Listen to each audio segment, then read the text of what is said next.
안녕하세요 여러분, 반갑습니다. 누구나 이해하시기 쉽게 기업에 대한 정보를 같이 전달을 드리고 있는 김하진 멘토입니다. 오늘 현대 HT 같이 한번 좀 보도록 하겠습니다.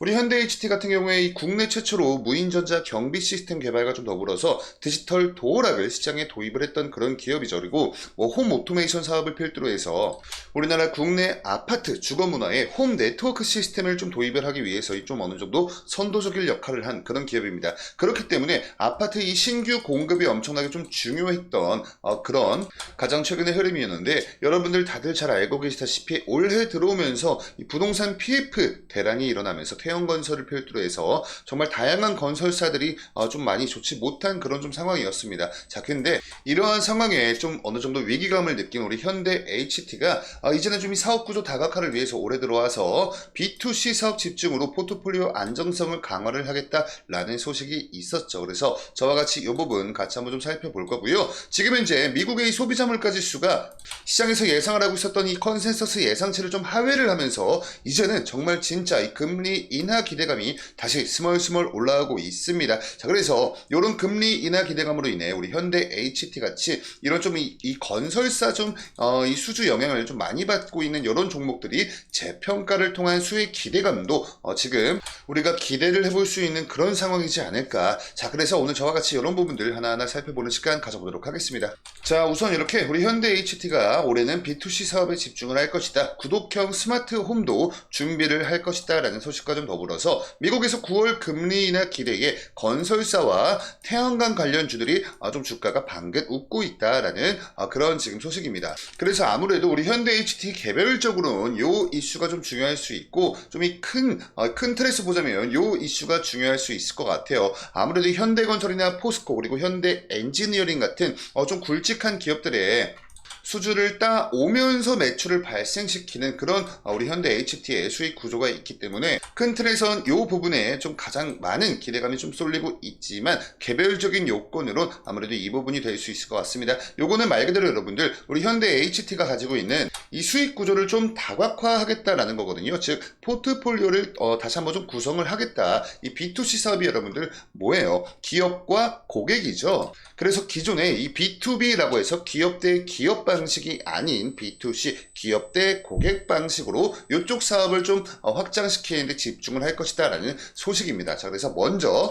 우리 현대 HT 관련된 개별적인 이슈 먼저 한번 좀 보시면요, 현대전자에서 홈 오토메이션 사업을 시작으로 스마트 홈 네트워크 솔루션, 스마트 보안 솔루션, 그리고 유지 관리 서비스를 공동주택에 제공을 하는 기업이다. 이 공동주택 안에 여러분들 아파트가 포함이 되는 겁니다. 그래서 국내 최초로 무인 전자 시스템 개발을 시작으로 해서 국내 최초로 음성 인식 홈 네트워크 시스템 구축했고, 또 국내 처음으로 스마트홈 표준사업 최우선 사업자로 선정이 되는 등 고객의 요구와 시장 환경에 맞는 다양한 스마트홈 서비스와 보안 그리고 유지보수, 또 사물 인터넷 IoT라고 하죠. 이런 부분들을 제공을 하고 있는 그런 기업입니다. 이렇게 간단히 우리 현대 HT에 관련된 사업 개요 같이 한번 좀 살펴보셨고요.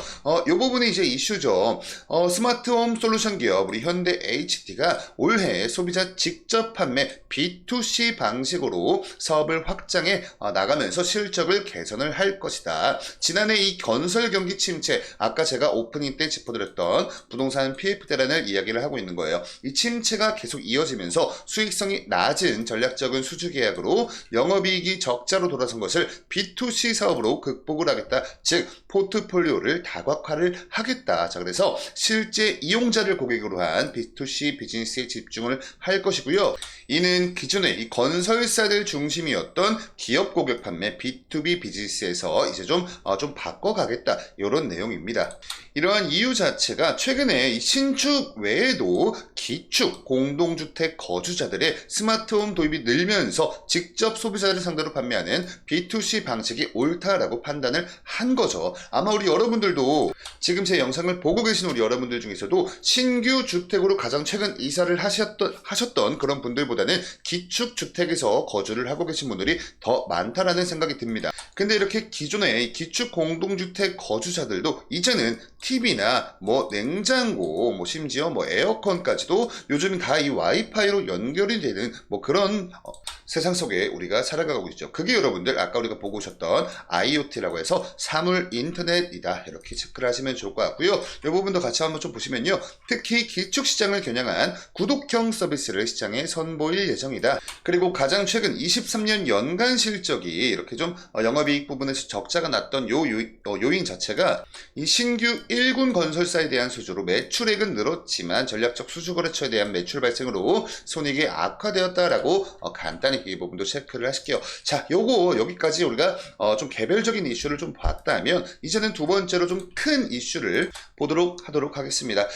금리 인하 기대감이죠. 그래서 지금 이 미국에서도요, 바닥을 치고 오른 미국의 주택 건설이나 태양광 관련주들이 이렇게 지금 현재 5거래일 동안 평균 등락률이 약 10% 정도, 그리고 선런이라는 요 종목은요 32%가 상승을 했고요. 엠페이지 에너지라는 요 또 태양광 관련된 종목은요 10.98% 상승이 이미 나와주고 있다라는 겁니다. 자, 그래서 이렇게 안 그래도 우리 현대 HT는 이렇게 매출 비중이 가장 높은 이 사업 부분이 스마트 홈 부분입니다. 구체적인 용도가 아파트와 단독주택 등인데, 이 말인즉슨 매출을 확대하기 위해선 이 신규 건설이 좀 필요하다라는 부분이죠. 그래서 금리 인하가 된다면 건설사들 입장에서 대출 금리도 같이 낮아지기 때문에 신규로 좀 투자를 유치를 하던가 새로운 계획을 짜서 또 이 신규 건설 요 규모가 좀 늘어날 수 있다. 요렇게 해가지고 우리가 어느 정도의 수혜를 기대를 해볼 수 있지 않을까라는 부분을 오늘 영상에서 말씀을 나눠보았습니다.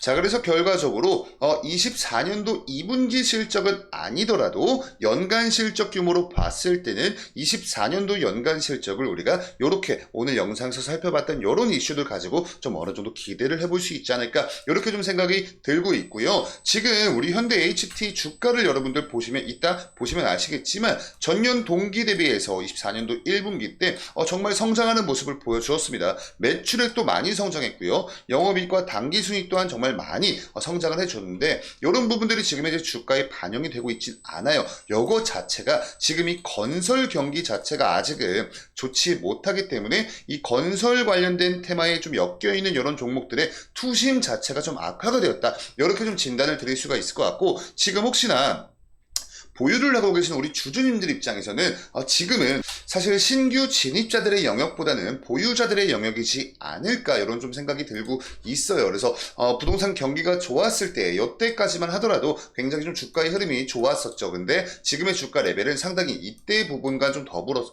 비교를 해봤을 때는 좀 많이 낮은 부분에 위치를 해 있습니다. 자, 요때 당시 올해 들어오면서 이때 좀 상당히 많은 시장에 관심을 받았었어요. 이때 당시에 이 삼성 넥스트가 오픈 AI가 투자했던 휴머노이드 로봇 스타트업이었죠. 이쪽에 투자를 했다는 소식에 이어서 세계 1위 휴머노이드 로봇 기업인 유비테크 로보틱스라는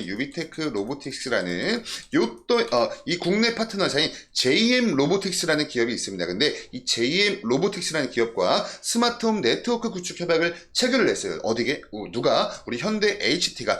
그래서 이때 당시 시장에서 좀 많은 관심을 받았다. 이렇게 여러분들 히스토리를 좀 정리를 해드립니다. 그리고 나서는 올해 들어오면서 태형건설 필두로 해서 부동산 PF 대란이 엄청나게 좀 이 건설 경기에 좋지 못한 영향을 끼치면서 이 건설 테마에 엮여있는 대부분의 관련 테마에 이렇게 좀 투심이 많이 악화가 됐죠. 그래도 불행 중 너무나 다행인 게 이렇게 주가 상승했던 부근만큼 주가가 좀 빠져주긴 했지만 그 아래까지 주가가 이탈하는 모습은 보여주지 않았습니다. 그래서 이 부분은 참 불행 중 다행이다. 이렇게 좀 말씀을 드릴 수가 있을 것 같고요. 일단은 뭐 지금 현재 이렇게 주가가 좀 넓은 관점에서, 거시적인 관점에서 보면은 이렇게 박스권 행보를 이어가고 있기 때문에 사실 뭐 이평선 추종 여부는 그렇게 좀 중요한 때는 아닌 것 같아요. 그래도 이렇게 명확하게 박스권을 그리면서 행보를 하고 있는 만큼 이 박스권 하단 부근 근처, 이쪽 근처에서 계속해서 좀 지지를 받아주는지 아니면 지지를 받지 못하고 이탈하는지, 이런 체크 포인트를 여러분들 가져가시면서